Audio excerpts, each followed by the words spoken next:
Hello and welcome to the Jewess Believer Radio Show. Join us in the kitchen as we Jewess believers share what we were taught growing up with our Jewish bubby. We combine family recipes with biblical truths and health tips to highlight the Hebrew and Greek culture. We are just a bunch of Mediterranean foodies who love Yeshua. So come join us as we dig a little deeper into biblical culture, health, and wisdom.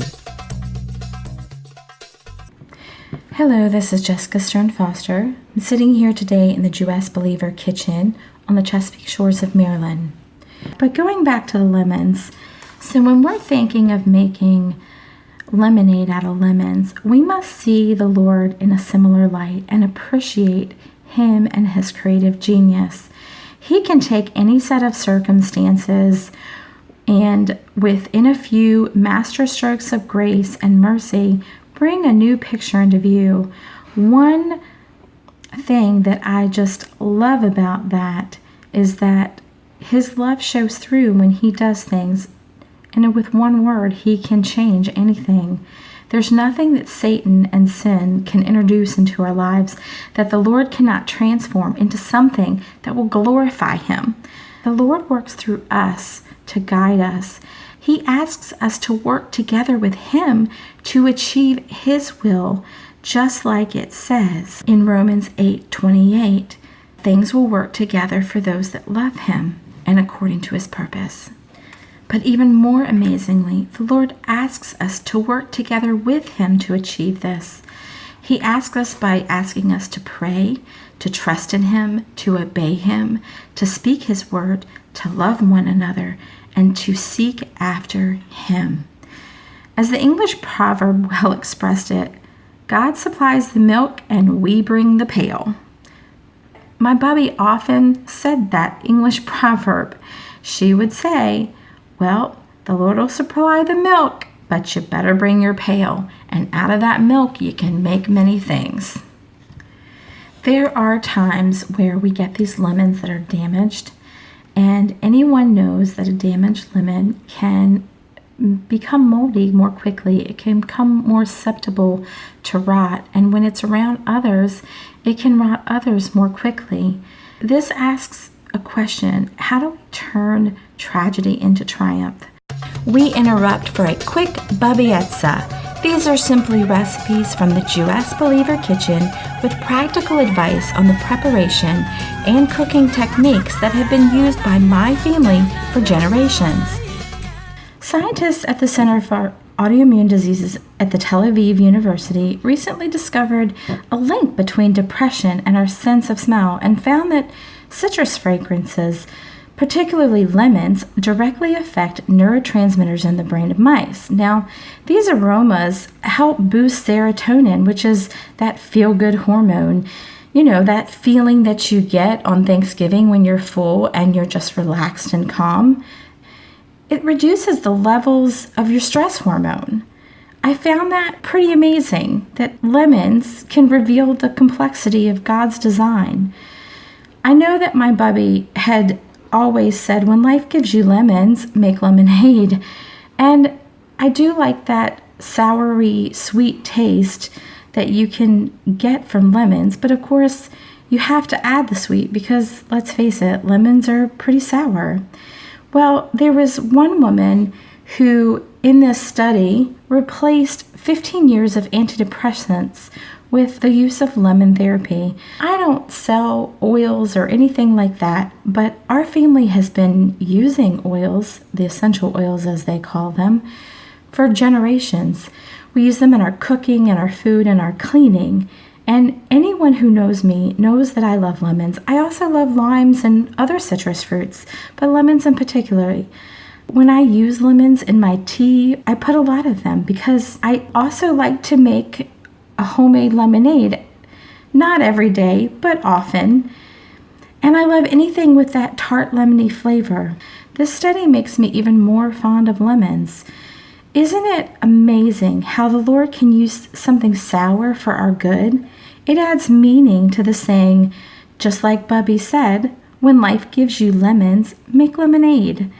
In Romans 8:28, the Lord says, God causes everything to work together for the good of those who love God and are called according to his purpose for them. So just like Bubby says, when life hands you lemons, make lemonade and you'll be healthier. That's this moment for Bubby Etza.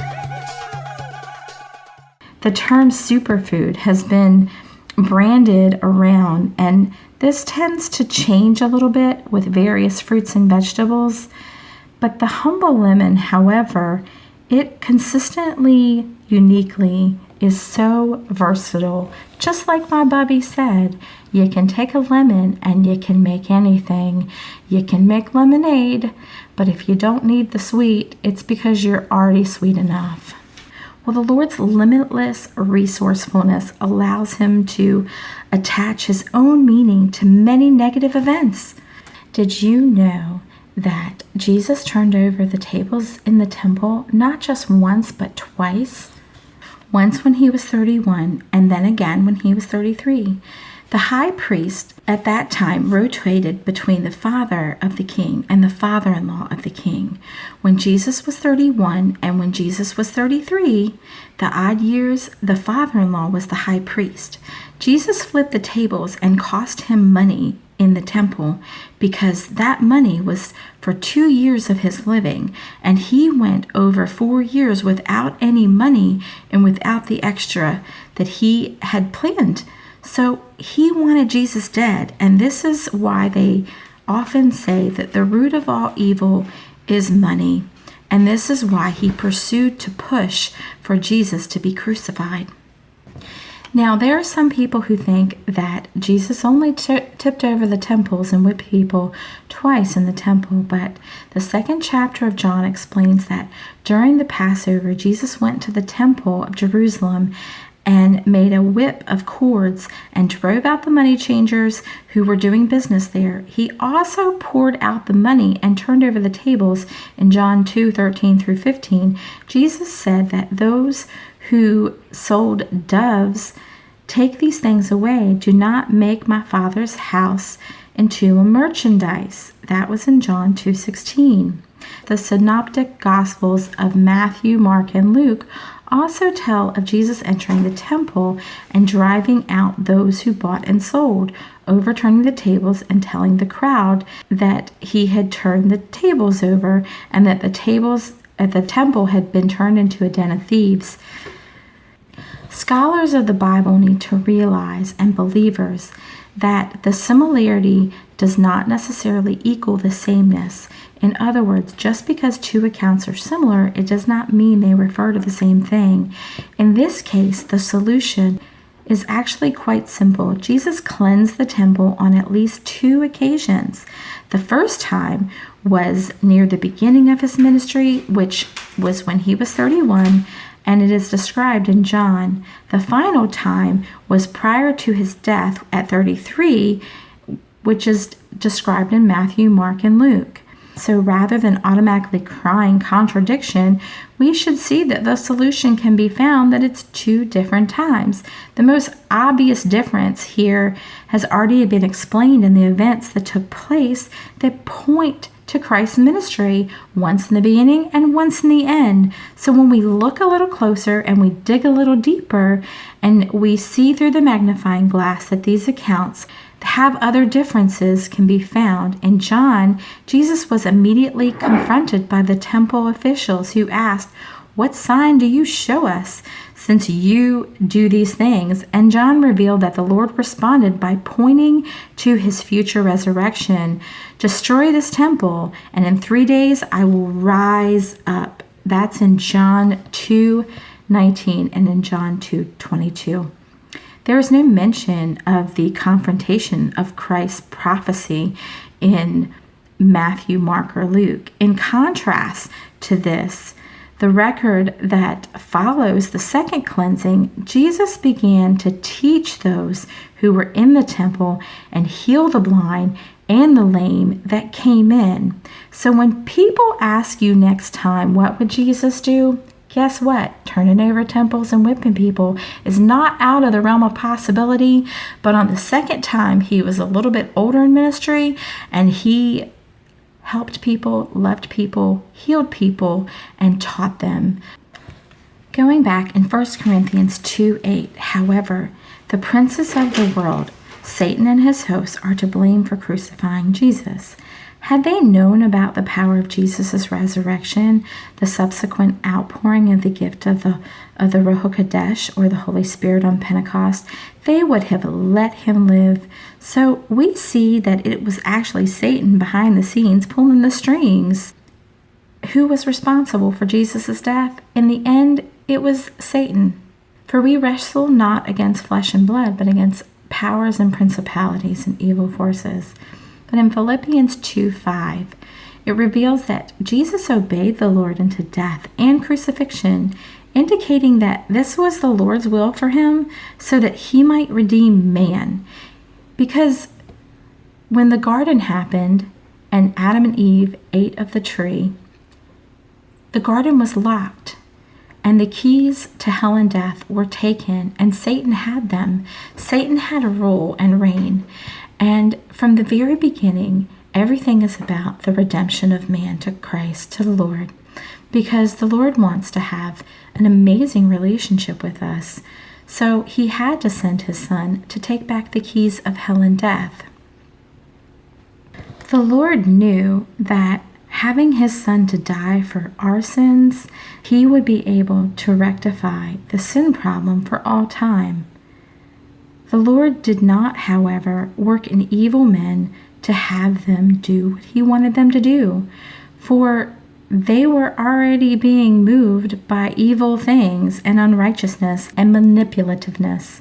But when we go back and we look at Joseph and see what he went through, it was the devil and wicked men who freely chose to do when they meant to harm him. And God turned something ultimately contributing to the purpose for his destruction, and he took the lemons and he made lemonade. Our God's wonderful, superior wisdom and power enable him to bring about a redemptive meaning out of all the darkest of circumstances, as in the death of his only begotten Son.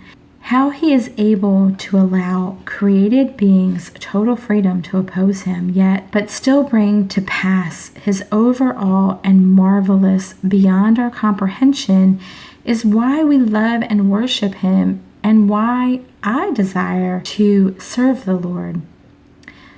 I remember once my mom was doing some artwork with some handkerchiefs, and she was doing the silk painting with the vinegar and the salt.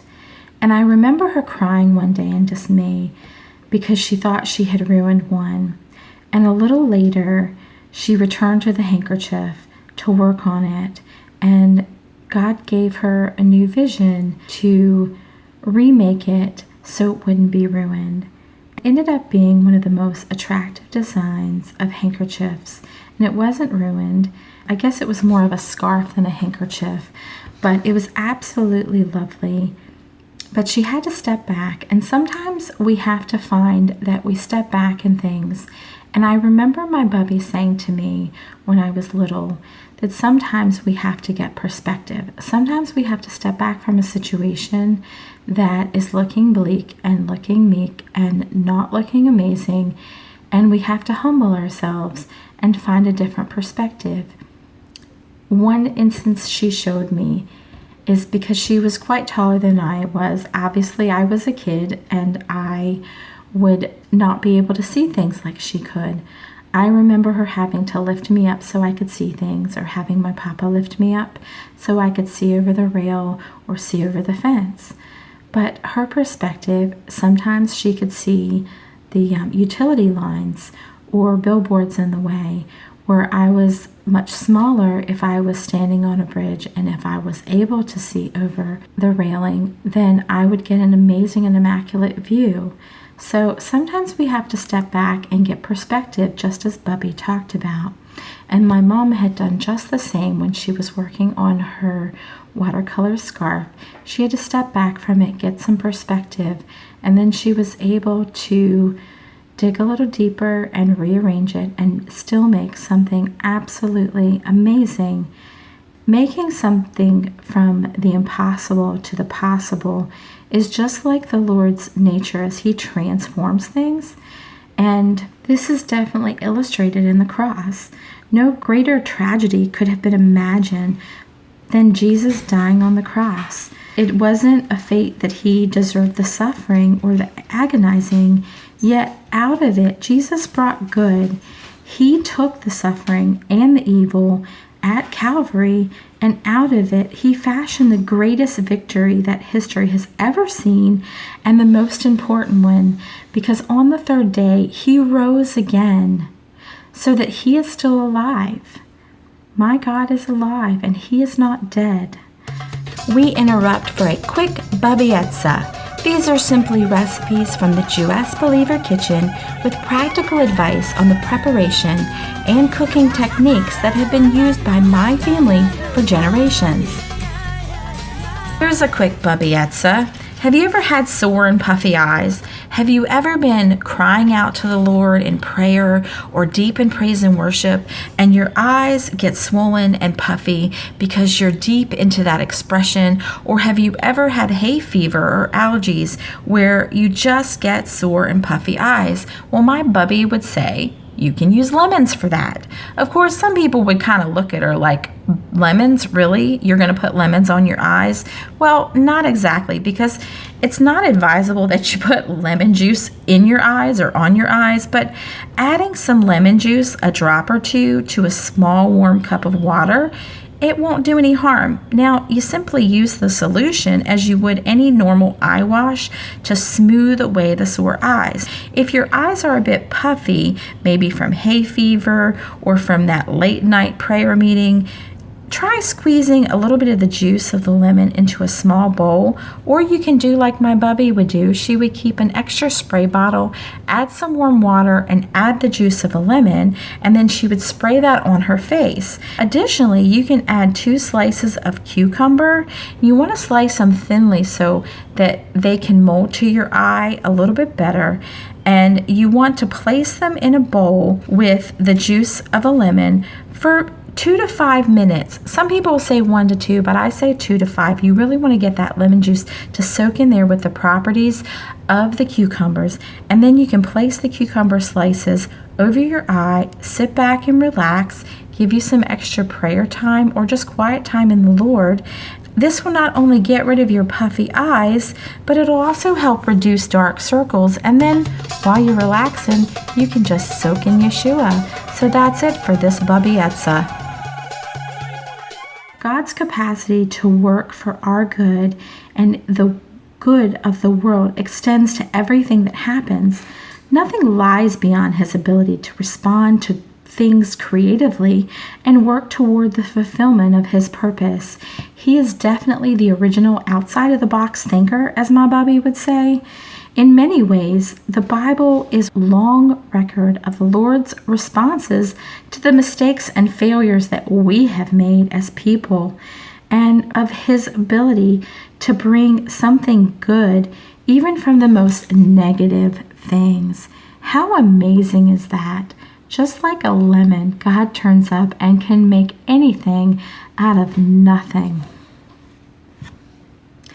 It is ironic that the Lord is so adept at turning tragedy into triumph that often people mistakenly attribute him not only to the solution but also to the problem. And if not, they treat him like a genie. And the last I checked, my Lord wasn't a genie in a bottle. We must be careful not to view the benefits of following something negative as evidence that the Lord intended something in the beginning to happen. Understanding how the Lord's awesomeness, how his awesome love, how his amazing love, his wisdom and power can turn even the most negative situation into a positive one greatly encourages us to steadfastly look at him and in faith and hope. So this basically means that for someone who is open to God's creative redemptive power, nothing is totally negative. It means that life committed to God, there's no wasted years, even though you might feel like you wasted years. A believer can look back over the entire course of his life and thank the Lord for his guidance in everything that happens, the bad as well as the good. I know that my Bubby would often talk about so many things, but very seldom she would talk about her experiences of being thrown off of a train. And I was very fortunate that I was one of the very few family members that she actually confided in. I remember her when she would tell me that I was going to be the Jewess believer. It was hard for me to fully understand as a kid, although I was hopeful and excited, as all little kids are when they hear stories, not realizing the magnitude or gravity of them. My Bubby would say that the Lord was the original outside-of-the-box thinker, and that while thinking outside of the box sounded like a new thing, it really has been something that happened since the garden. Even though she had some horrible experiences in life, and even though she had a PTSD mentality to keeping the Sabbath and having to put up extra things and go the extra mile to hide who she was as a Jewess believer, she knew that the Lord took those amazing and even the awful things, and he made something extraordinary. And through her, she taught me so many things. And I do feel blessed every day for all the amazing things she taught me. So today, as I sit here and I record this, I had made some hot tea and I made some iced tea for the week. I brewed it just like my Bubby would. She would use the old-fashioned kettle top brewer, the percolator that goes on your stovetop. I have two of them. I have one for coffee and one for tea. And I get this amazing tea from the Middle East that's loose leaf, and I get it in a huge bag, have it imported from some friends, and I percolate that. I put some over ice to make iced tea, and then I brew the second batch with which I don't change out the tea, and it's much lighter. I love this because it's tea just like Bubby would make. And typically I'll put lemons, sometimes I'll add lime or orange, but today I didn't put anything in it. And I miss the lemony taste, that lemony feel. Now I did put lemons in my seltzer water, and the seltzer, that extra carbonation, gets into the lemons and really bursts that lemony flavor. So it does make a difference that you can taste. Just like the goodness of the Lord, Bubby would tell me that the taste that we taste in the lemons, the changing of the flavor, is just like the Lord's goodness, because we need to taste and see the goodness of the Lord. I remember her getting a little scientific with me once, and she was telling me that lemons are the best source of vitamin C. They also have small amounts of vitamin B and E. And she was very educated on a lot of things, and she did love science, even though she might not have voiced it as much. But that was why she loved cooking so much, because cooking was like a science experiment. Now, she would tell me about lemons, and she would talk to me about a lot of things, but right now we're focusing on lemons. And she would tell me that lemons have a fiber. She would tell me that when your tummy is hurting, that lemons have a fiber and a cellulose that helps absorb the water. So when you're not feeling good, if you drink lemon water, it will not just soothe your stomach, but your intestines and your gut. I can't say that she talked a lot about antioxidants, but she would tell me that it oxidizes the free radicals in your body. And I always thought that was really, really odd, coming from this 90-something-year-old lady who was teaching me how to cook and using these large syllable words. But lemons do exactly that. They oxidize fats that can age the skin, and they also help with sunburn and infections, and they allow for the formation of gallstones to be inhibited. So if you have high blood pressure, and that does affect your sight, you can use lemons. Now, I'm not saying not to go see the doctor. I'm just saying that there's extra things you can do to assist. Because this is what Bubby said. And Bubby lived, according to record, Bubby lived to just before her 100th birthday. But I'm going to tell you, because of things that were changed and documents were changed, I know from what my bubby told me, she lived till well over 100. So there's something that has to be to this if she lived such a long, healthy lifestyle and she died in her sleep. And I know she died happy because I was the very last person to give her hugs and kisses. Bubby would tell me that the one citrus fruit that is capable of protecting our DNA and our genes and protecting us from damage was the lemon, because of the vitamin C content was so high. And guess what? When you're sick, you want some lemon or some lemon and honey because there's healing properties in that. So maybe Bubby knew what she was talking about. As you go make lemons into lemonade, have the confidence in the Lord's goodness and His creative ability, because we now know that we have a position in Him and we are able to understand how suffering can have value to our lives without having to attribute it to the Lord. Because let's face it, the Lord never said that He would give us anything we couldn't handle. He said He would give us no more than He could handle. So while you might not be able to handle everything, the Lord can handle anything. As we go to make lemons into lemonade, we have to remember that many people live their daily lives plagued by emotions of fear and worry, and their quality of life is destroyed because of it. Fear grips the world today more tightly than ever, with the continual talks of war and poverty, increasing violence, jobless rates, corruption, all sorts of things, people arguing about the government agencies, and many other situations that we deal with on a daily basis every day in the world, all over the world, not just in America.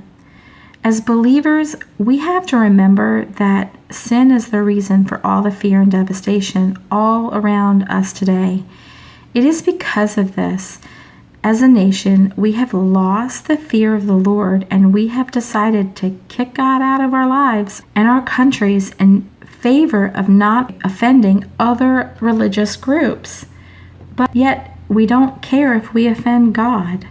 Despite all of the sinful things that happen around us and the fear that they evoke, we can still be encouraged that the Lord is on our side and He will never leave us or forsake us. Thank you for joining us around the Jewess Believer Kitchen Table with Jessica Stern Foster. Like what you heard? Join us at thejewessbeliever.com. That's JEWESS, and pass it along to friends and family. Be sure to check out our page link for an archive of previous shows. You can also find us on Instagram, Facebook, and Twitter at the Jewess Believer. Join us for our next chat around the Jewess Believer Kitchen Table, where we will dig a little deeper into our heritage, faith, health, foodie love, and a wealth of biblical truths. Until then, Shana Tova and Shalom.